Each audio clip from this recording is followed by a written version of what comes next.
Hi everyone! Alam ko, lahat tayo may kanya-kanyang goals sa buhay.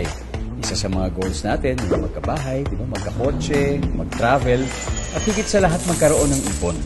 Pero dapat may goal ka din na magkaroon ng pangkabuhayan. Are you looking for an extra income or want to start a part-time income?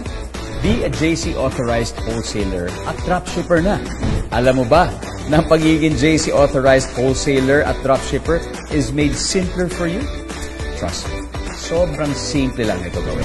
Dahil dito, you don't have to worry about your rental expense, monthly dues, and physical store. Ang kailangan mo lang ay ang iyong cellphone at internet. At kahit nasa bahay ka lang, pwede ka na mag-part-time at magkaroon ng extra income.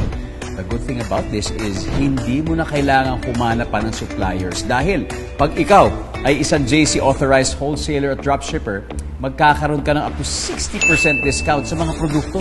Most especially from the trusted and real JC Organic Barley Juice from New Zealand.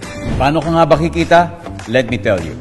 1,200 pesos na JC Organic Barley Juice times, sabihin natin 2 customers, so that's 2,400 pesos times 60% commission mo.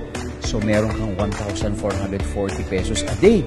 And then times 30 days mo na. So meron kang total of 43,200 monthly. Imagine that. Simple lang magkaroon ng extra income at part-time, di ba? So for extra income, be a JC authorized wholesaler at dropshipper na.